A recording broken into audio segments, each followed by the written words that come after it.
Hello everyone, I'm Brian and welcome back. Let's go ahead and continue or rewind it just a little bit. Exhort them towards freedom. No. Look at the chimps, our cousins. And you will realize what all this energy is for. What does a chimpanzee use his youthful energy for? He uses that energy to beat down the other male chimpanzees and secure the most fertile females among the lot. That's why we have all this energy. Let's lower the expectations a little.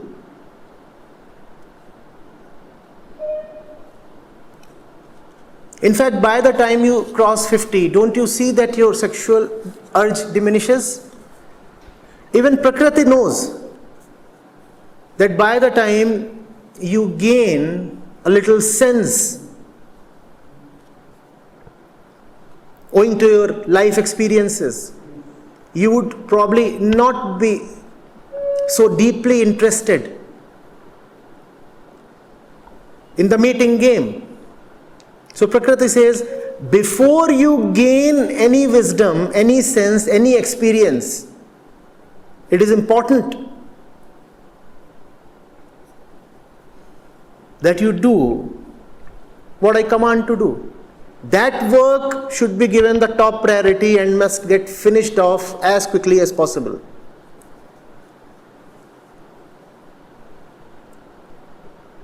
So you become sexually eager just as you cross your childhood. Prakriti does not want to wait even a day after that. The day you are not a child, you are immediately sexually eager. Prakriti says, first things first. Your freedom, your wisdom, your liberation, all can wait. This thing must take the first priority. I guess the way I would translate that, if I were to say it a little bit differently, it's the same, but just worded differently, would be the fact that obviously the reason why we would want to do that as immediately as possible, because you don't know if you're going to survive, especially back in the day.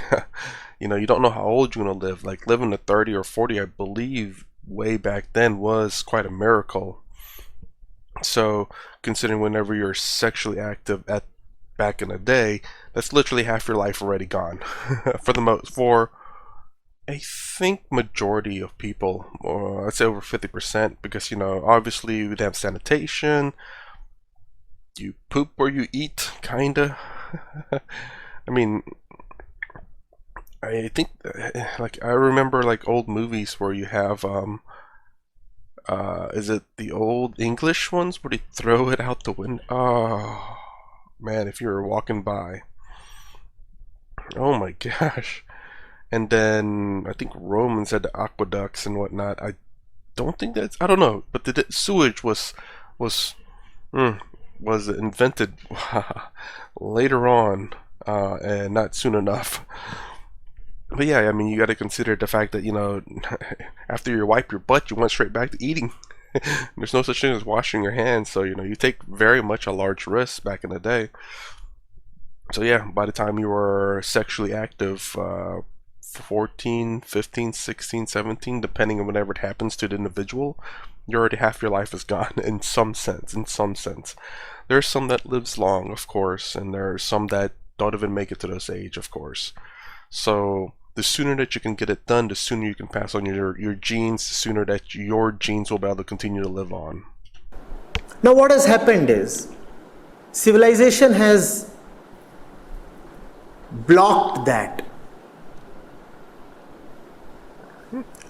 So we have passed laws that say, the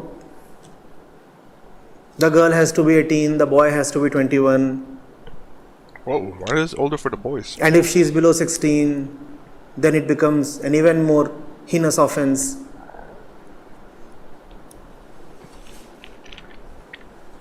And the social structure is such that you say when 18 and 21 are no good, you must first of all earn have a career, be economically secure. So 21 gets pushed to 25 or 28.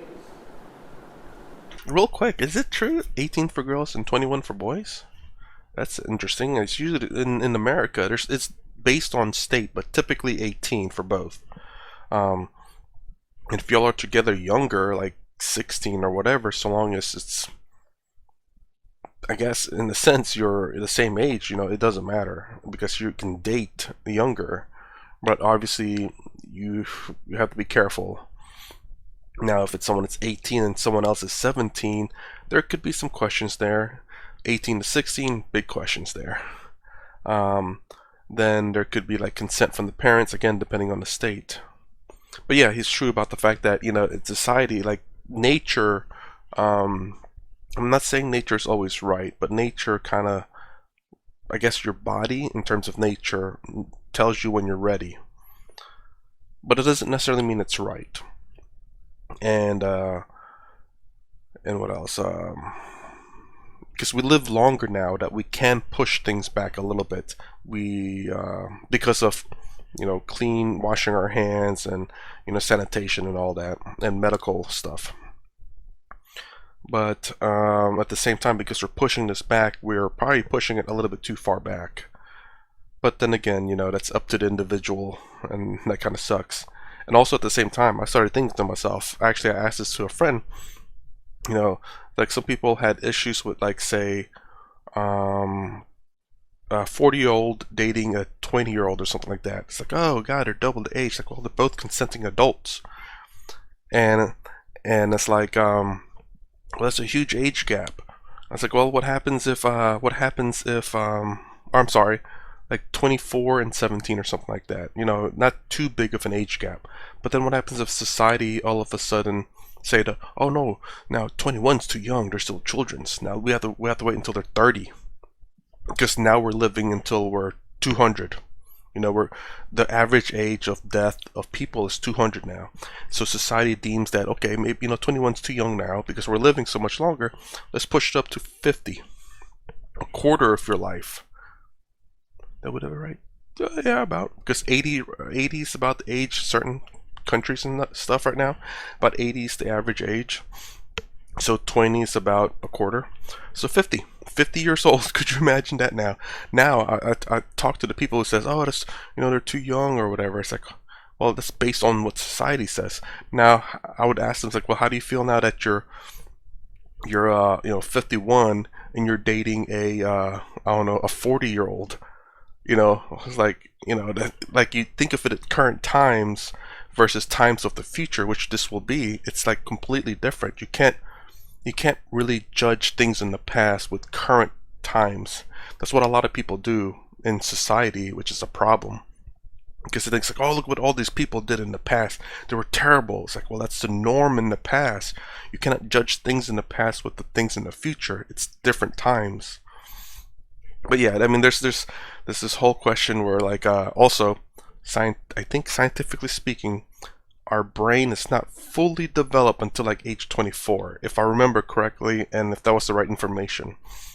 So even when we're 21 or 18, our brain's not quite fully developed. So you want to consider that adult 24? And so there is frustration. Nothing else. It's like, sorry, it's like there's so many things that you have to get past before you can get to what you want to do. I'm wondering if that's what he's trying to say, and that's how I'm picking it up. It's like, oh, now I'm 18, now I can go have fun. It's like, no. It's like, man, I'm feeling this urges, but I have to wait till I'm 18 to do it, or 21, according to him. I don't know if that's still the law now or something's different. It's kind of weird that the men are 21. But anyway, 21. So he's building up this frustration. Now, oh, right, I'm 21. Wait, now I have to be successful in the career before I can do that? You're kidding me. It's like all this years being built up, unable to release it, creates this tension and frustration because now he's trying to be successful, and if it's not, it's going to build up more frustration.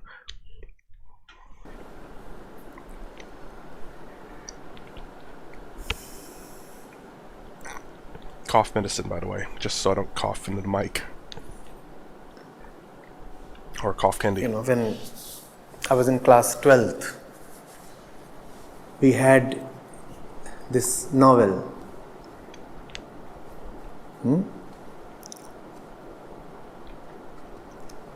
Lord of the Flies. What? Right? Keep hearing about that movie. And at that time I had wondered, rather resented, why this kind of a novel is being taught to impressionable students. We were just 16 or 17.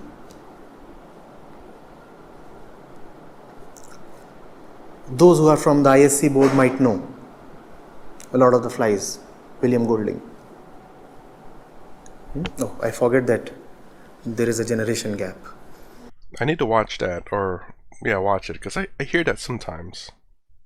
ISC is not what ISC used to be. You have read that one? So, what was it about? It's the Second World War, and a group of school kids from Britain, they lose their way while on a flight. They are probably being taken to a secure location given that the war is raging. But somehow the plane loses its way. It lands on a desolate island, bereft of any trace of any civilization. The pilot is dead. Pilot is dead and the kids are on their own. And the kids vary from 5-year-olds to, well, probably 15-year-olds. And the entire novel is about how the kids very, very quickly turn into beasts. And they are from a very prestigious school of one of the most developed nations on the earth. They actually don't turn into beasts. Man is a beast. We are animals. I was just looking up Lord of the Flies, so I can remember to try to watch it. I don't know about reading. It is under the transforming effect of civilization that man appears to be a little different from a chimpanzee or some other animal. Otherwise, that's what we are.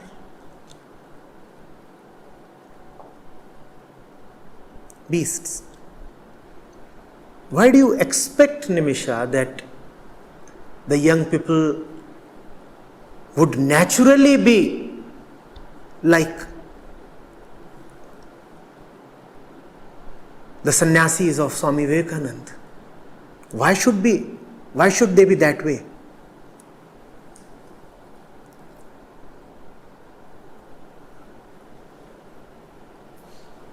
The climactic scene with which the novel is eponymous sees the kids slaughtering one of their own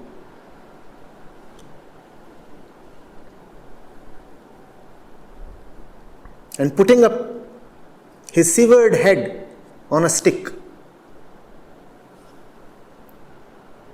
And the flies on the island have all shrouded that head, and the head is hardly visible. So, Lord of the Flies. And then there are a couple of more deaths, a couple of more murders rather. They almost turn into cannibals. And all this within a matter of a few months. Our civilization is a facade. It doesn't take long for the veneer to come off.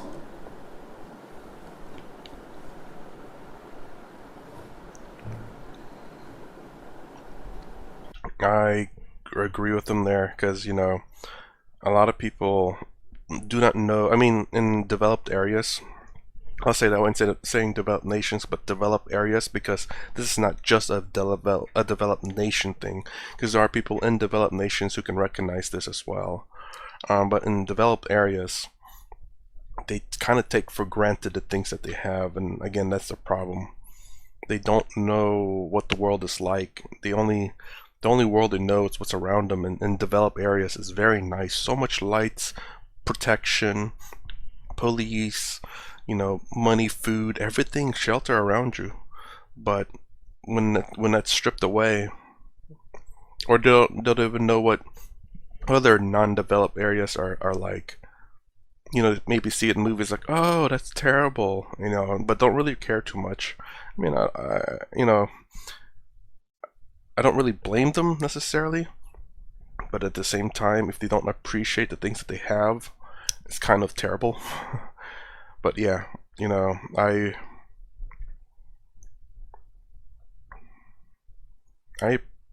try to appreciate the things that I have.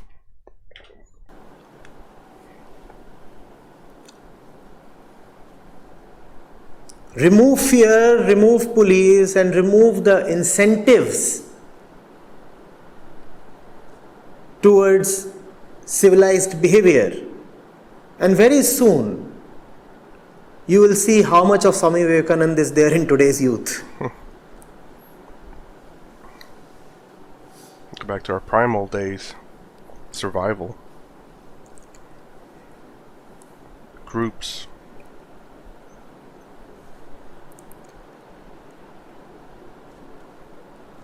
Later on, I felt grateful that the novel was a part of the syllabus. Far better to know the facts than to wallow in ideals.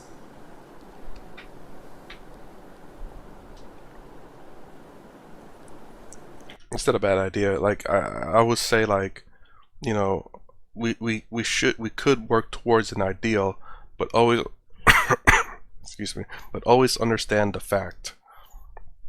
If we remember in a sense where we came from and what we had to get to where we're at today, I think a lot more people appreciate the things that we have instead of being resentful or unappreciative of it. When the only thing you ever know in life is just wonderful, easy things and don't know any hardship, you think that's the norm. You think this easy thing is as it should be when it's not. And then whenever that thing changes to even a slight bit harder, you start complaining. Like, what's going on? Why is it so much harder? I can't believe this. Complaining. It's kind of like a lot of developed areas. I'm not saying everyone in developed areas are like this, but I think it's growing just because the amount of generations of people born in discomfort, it's very difficult to relate back to what it was like before because no one's seen it. So they don't know how to, in a sense, be grateful for the things that they have, because this is the norm. Like, this grateful things is the norm. It's not something to be grateful for. It's something that should be. The serious, austere, simple, energetic, fearless, truth-loving young man is an idea.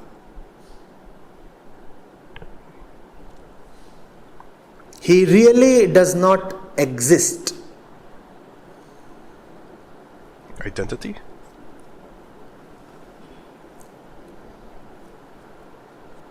He has to be brought into existence by Society? People? someone who is exactly that which needs to be brought into existence. Before we talk of Swami Vivekananda Misha, let's talk of Ramakrishna Paramhans. There would have been no Swami Vivekananda had there been no Paramhans first of all. Swami Vivekanands don't drop off from the sky. They are raised, they are made, they are given birth not by their mothers, but by somebody like Paramhans. Where is Paramhans? Swami Vivekananda was an ordinary man, Narendra. And he too had his ordinary pursuits.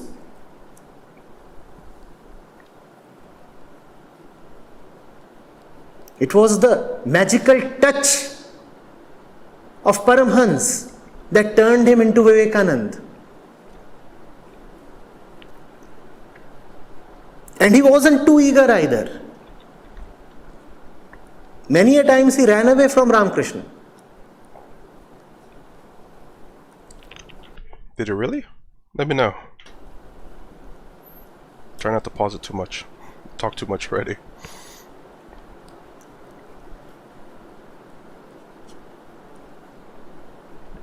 Sometimes in the name of family responsibilities, sometimes in the name of education, sometimes because he was just bored with this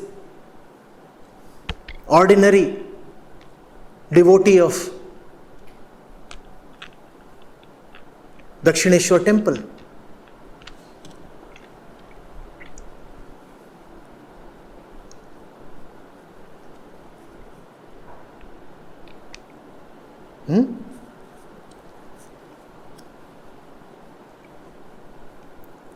It's a gigantic task. It doesn't just happen on its own.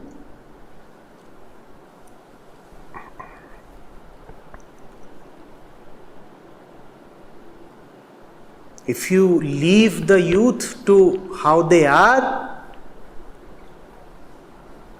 it is not liberation that would happen. Procreation would happen. On its own, liberation never happens. Procreation happens. That you don't have to teach. It's built in. But we somehow have a feeling that liberation is cheap. It too should happen on its own. Why must it happen on its own? When we complain that our sons and daughters are not like Vivekananda and Nivedita, we must first ask ourselves, are we like Ramakrishna and Sharda? If we are not like Ramakrishna and Sharda, how will our sons and daughters be like Vivekananda and Nivedita? Lead by example? I repeat, fruits drop from trees. They become trees. It is automatic. It is prakritik. It just happens. Man does not automatically get liberated. Man does not even have a conscious, innate desire for liberation. It is not there. In fact, if somebody has it, it is unnatural. Unnatural in the prakritic sense. One is not supposed to have it. How will you have it? Even Vivekananda would not have it. Had it not been aroused in him by an external agency. Nobody can just have it, except maybe, let's say, 1 in a million, 1 in a billion. We should not even talk of them. Yeah, I was gonna say, how do you explain the ones that have tried in the past? How it all started? I remember how mine started, and I said this story many times. It was in my college days when I took world religion, and I do believe the teacher was a Hindu and was teaching Buddhism, because there's a particular reason why Buddhism stuck out to me, because of where I grew up. But anyways, ever since that day, the first steps began for me, where whenever she said that the world is suffering, that completely changed the way I started thinking about things. A small step in the right direction. That's all it was. But it was the start.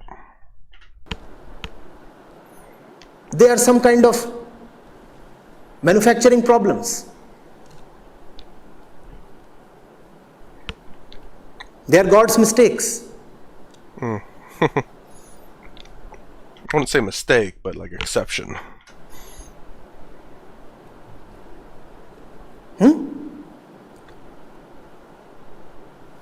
They cannot be taken as the rule. They cannot be taken as ideals. I say ideals for sure, but not the rule. Because they are the ideals.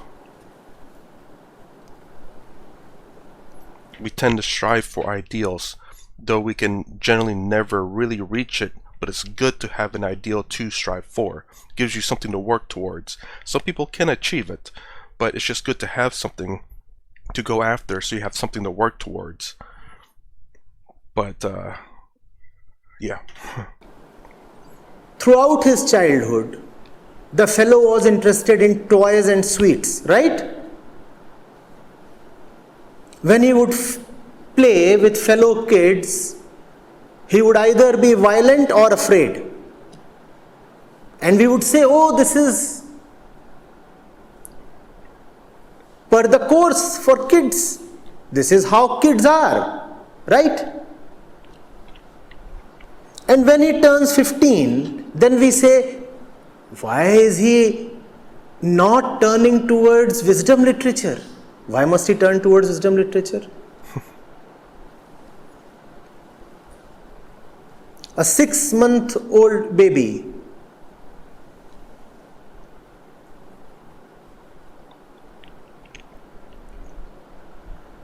you go close to him, you want to kiss his face, and what does he do? Smacks you in the face. I don't know. He extends his little fingers Just grab and you. clasps at your necklace. Then do you complain that the fellow is so materialistic? I wanted to kiss, but all he was looking at was my necklace. And you know that babies do exhibit exactly this kind of behavior, right? Go close to them and they'll want to grab whatever they can. Not God, something material. Curiosity. If Arjun goes to them, they will. This is from experience. And the grip is firm. The fist won't open too easily. And when you try to force it open, then the kid would cry.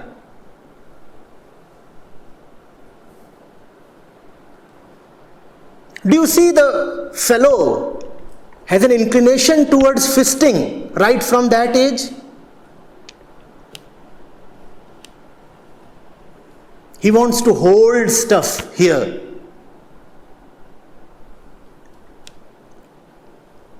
And then you don't say, why is he not like Swami Vivekananda?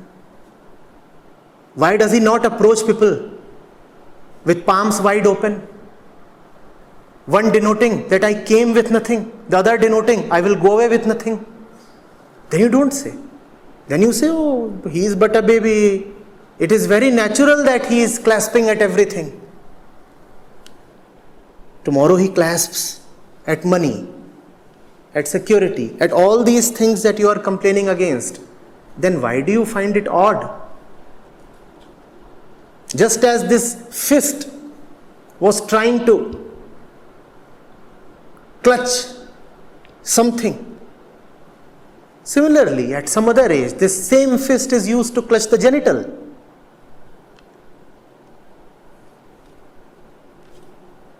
Don't you see it's the same stream?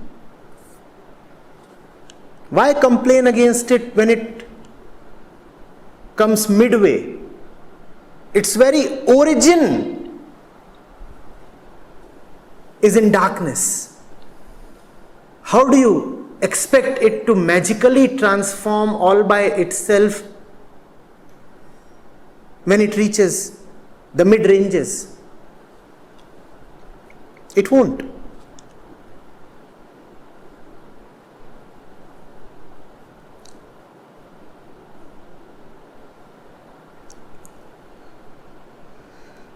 The clasping fist, is it not symbolic of babies across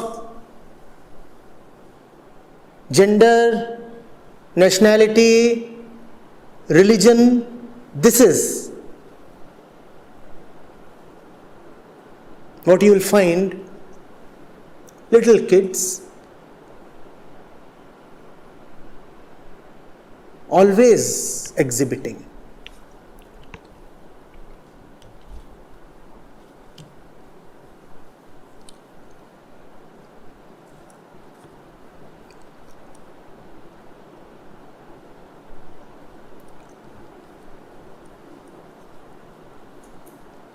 Instead of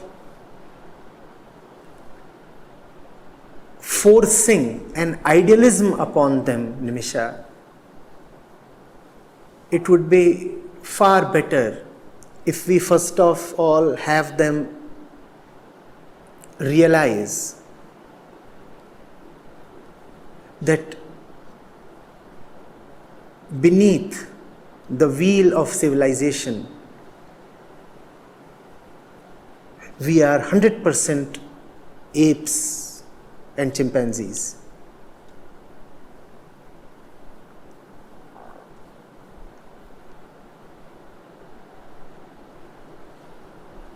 And even this civilization is an attempt gone badly wrong.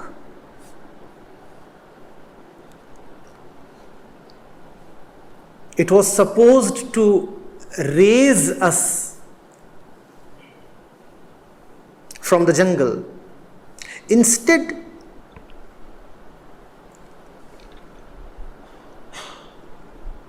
it has been such a botched up attempt that it has repressed us. I thought it'd say created a new kind of jungle. That which needed to be elevated could not be elevated, so to hide the failure, it has been repressed. Are you getting it?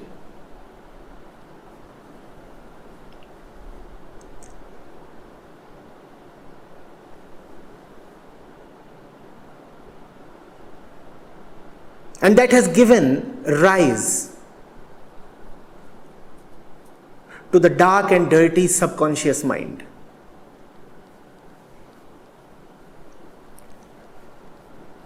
Which is a storehouse of all kinds of frustrations and desires and pent-up urges.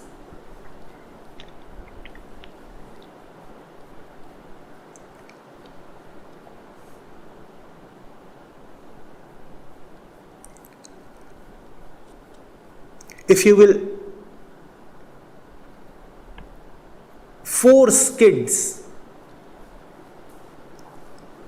to behave differently than their prakritic selves,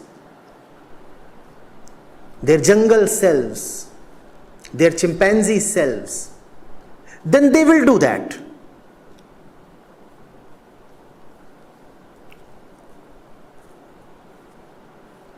With persuasiveness and punishment and incentive, you can succeed in getting the youth to behave in an ideal way. But I assure you, beneath that ideal behavior, an angry chimpanzee would still be lurking, and the chimpanzee would now be very, very angry. Very, very angry.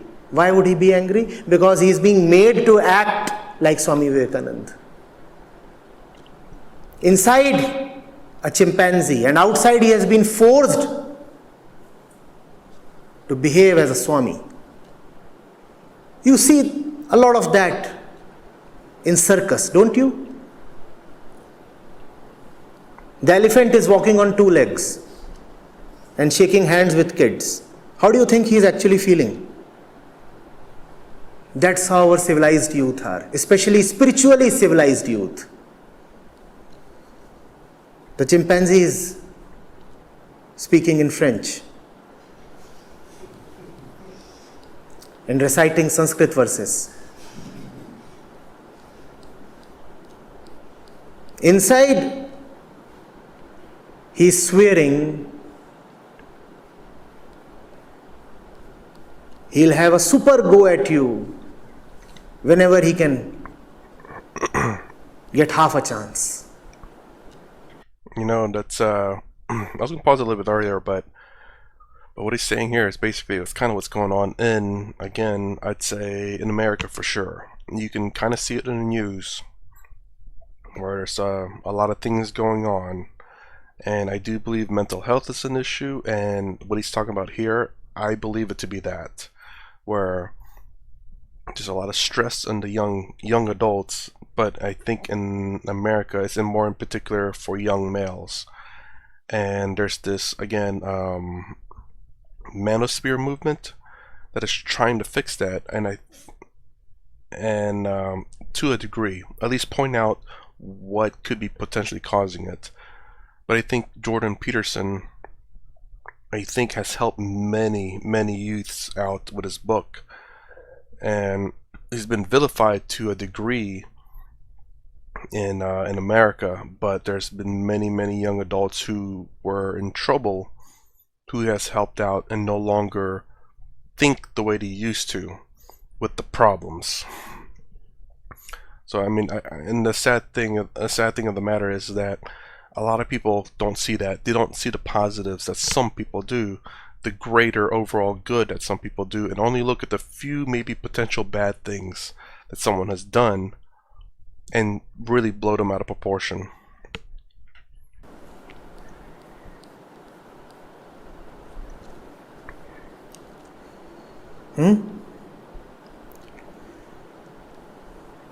There was this parrot who was being made to ride a bicycle. A little bicycle. How do you think the parrot is feeling?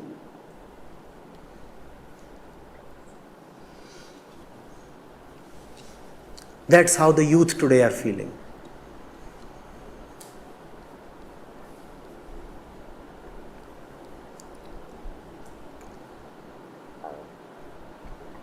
You want to elevate their consciousness, right? First of all, you must know what elevation really means, and you must know even before that, where do you want to elevate them from?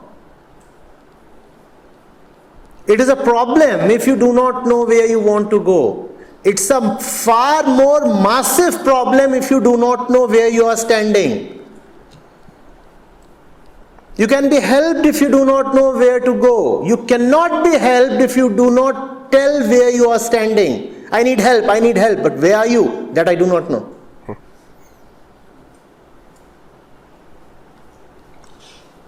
First of all, tell the youth where they are really standing. Tell them that they are chimpanzees, as we all are.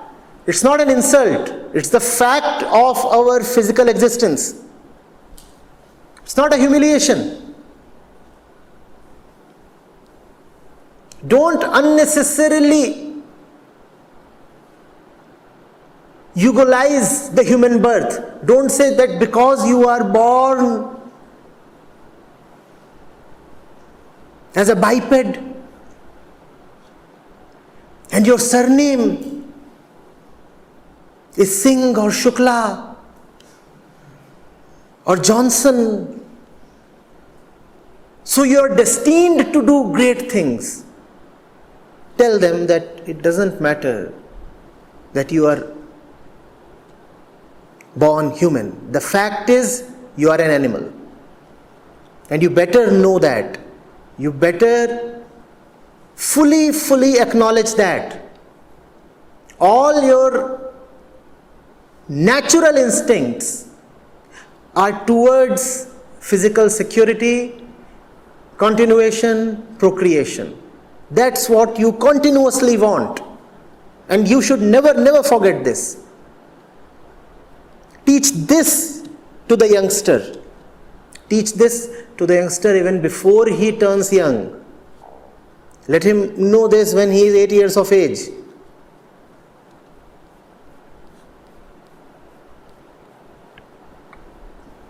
When he looks at the dog going after the bitch and asks, Mama, what's this?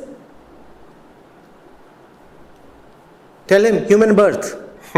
We all are born as a result of this, and we are all born to do this. Man is a dog, woman is a bitch, without exception. That's what this entire drama is about. And no amount of economic progress, technical sophistication, or civilizational advancement can hide that or should hide that.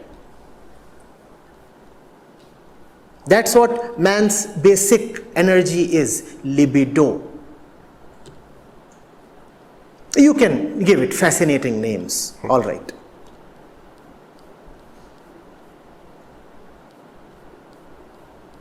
Teach this to them.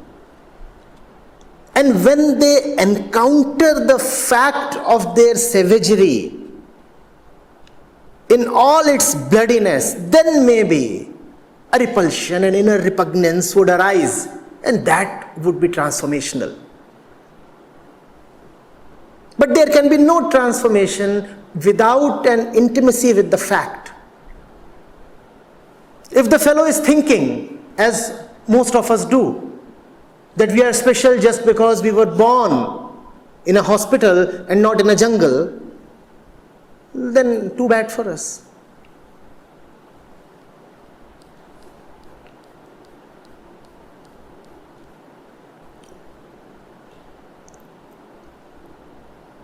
Man might find it humiliating.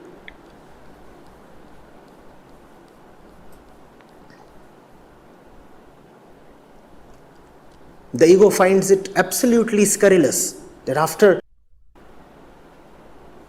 centuries, rather millennia of development and progress, one is still to be called an animal.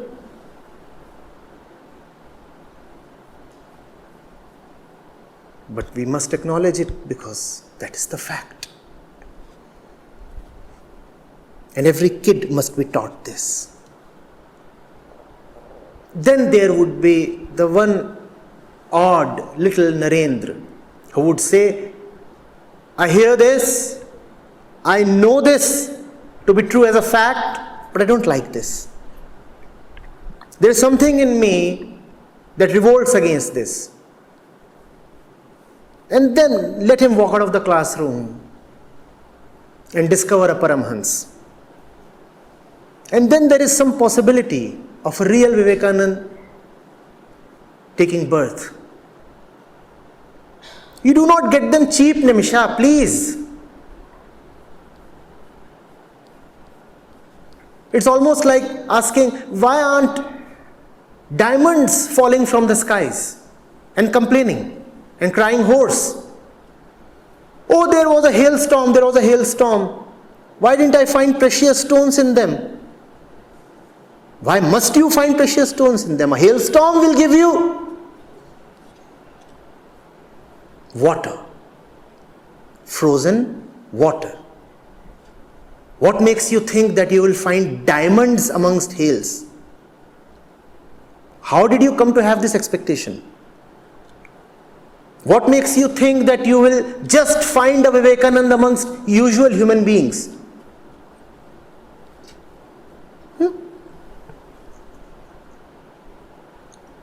I bought 5 kgs of mangoes and now I am weeping so badly. Why? Because none of the mangoes contained emeralds. I cut them all open. All I found was a normal seed, a big one.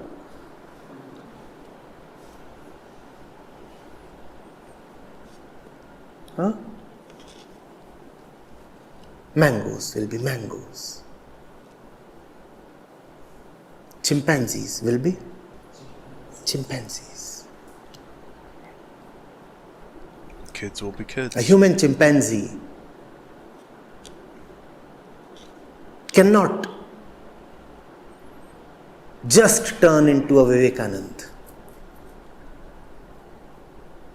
Drop the expectation.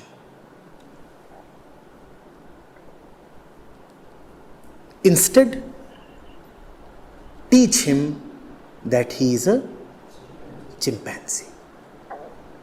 Sounds brutal, but would be helpful. That's what he needs to hear and acknowledge. I am a chimp. Don't just go about telling him, no, you are God personified. When God wants to visit earth, then he takes birth as a kid.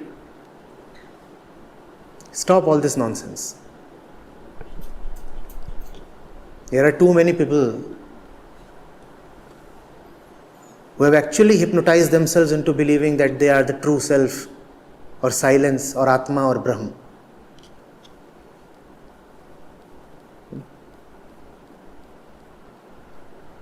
Even chimpanzees are mocking him. Imagine one of them saying, I am Brahm.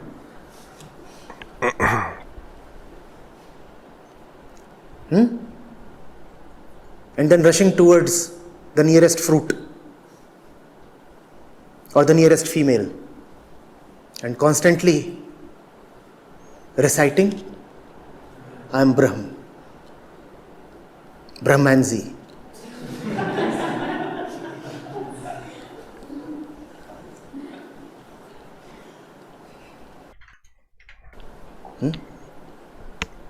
That's a good name for most spiritual seekers, especially those who believe that they have attained Brahmalinta.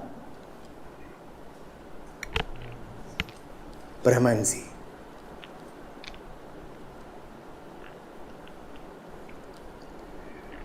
Yes. Next time you find yourselves energetic, just ask yourselves, if this Prakritic energy is arising in me, surely Prakriti wants just one thing from me.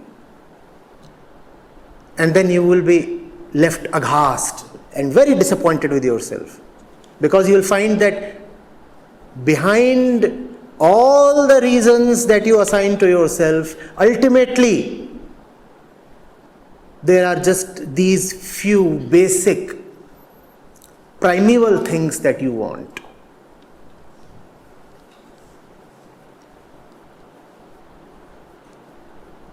It would be shocking and it would be humiliating, but it would be real. Let's, for a change, give value to reality.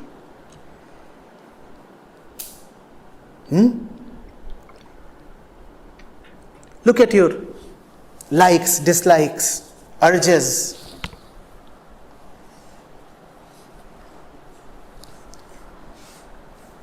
If this session were happening in a forsaken place,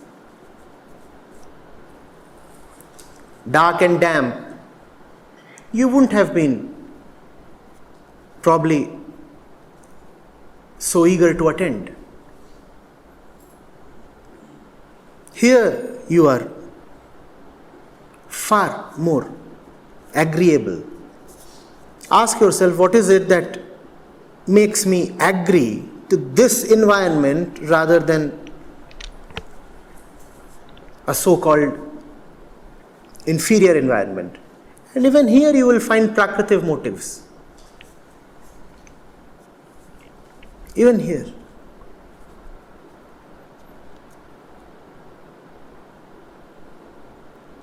The more you will scrutinize your behavior, actions, thoughts and intentions, the more horrified you will be. All the time there is just fulfillment at the material level that we are seeking. It would be truly horrifying to discover. Even when we say that we are spiritual seekers, it is actually material fulfillment that we are targeting. And if you can look at your life, your actions and intentions with that brutal honesty, then it is possible that out of sheer disgust towards yourself, you say, I'm dropping myself.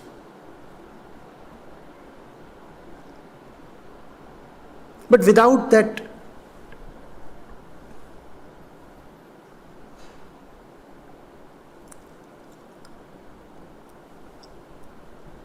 ruthless honesty, you will just keep believing that you are a lover of truth.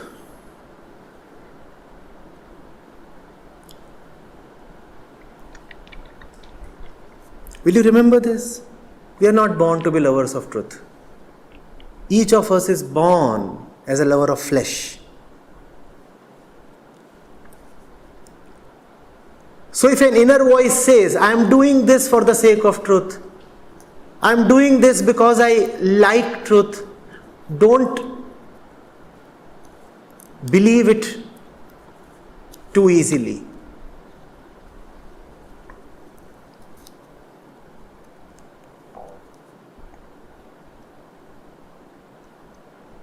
If you'll go closer, if you'll investigate, you will find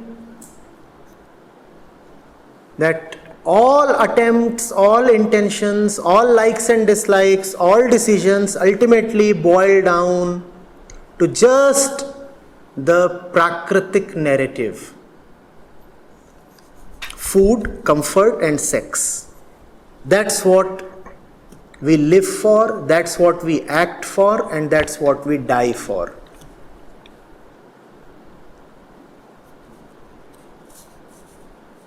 That's what we are kids for, that's what we are young for, that's what we are old for.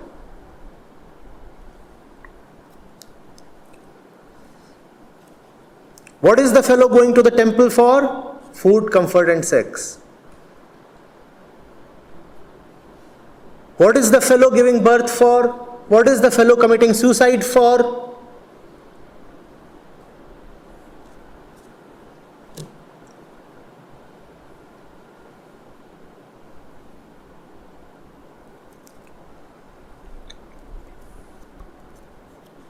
One thing that you should stoutly resist believing in is your own piousness. That's your greatest propaganda against yourself. I am pious, I have holy intentions. Come on.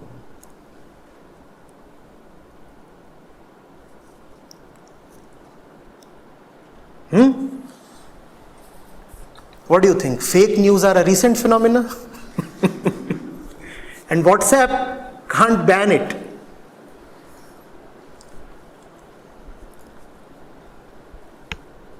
You don't have to forward it to others. You invert it to yourself. I am pious and I have holy intentions. This was the first piece of fake news invented by man.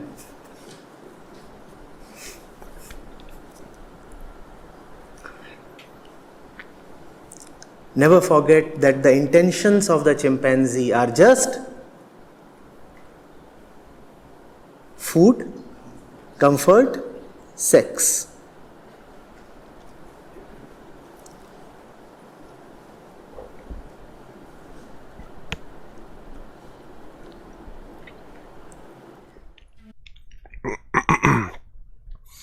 Okay, so I don't necessarily disagree with him at all. I'd hope he'd have a little bit of an optimistic end there. Like again, I don't know what the letter says precisely. It's quite obvious that the person that wrote the letter is worried about their child, that they have nothing to look forward to in life.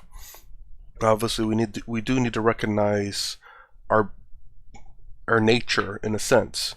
You know, the better that you understand yourself in terms of your nature, at the very least, the better you are about handling yourself. I think that is kind of the problem with a lot of just the world in general. They don't, there's like, I go back to Sadhguru with this one, where, you know, our bodies don't come with instructions. That should be the first thing that you read. Understand your body. And that way you're able to handle yourself better whenever your body gets mad or aroused or sad or happy. You know how to handle it. It doesn't come as a surprise. And you know what to do when it happens, as opposed to just being like, what is this feeling? Don't know what to do, and you start lashing out because you don't know how to handle it. That, first and foremost, obviously, is understanding yourself, which is basically what he's saying towards the end, that we are chimpanzees. We are animals. We evolve maybe faster than other animals, but nonetheless, we are still animals, and we still have our baser instincts. The only thing I say, I wish I had a little bit of optimism here, is the fact that, yeah, no one's born, you know, essentially the majority of people are not born like Swami here. But to point them in the right direction, which is to, you know, obviously first understand yourself, whether it be through their own self exploration or through guidance from other people.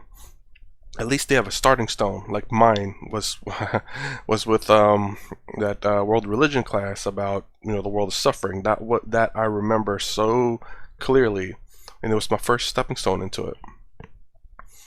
Mind you, I didn't get much into any deeper than that, even though I've been meaning to, until I got into reacting to these videos. I hope I'm coming in clear. Yeah, and then I will never disagree with Sadhguru with this one. You must learn about yourself. You must understand yourself. You must look inwards towards yourself. First and foremost, understand yourself, because you'll never necessarily understand the external world or other people, because you don't have a direct link to them. You may know them for 50 years and you can guess majority of the things they'll do, but not everything all the time.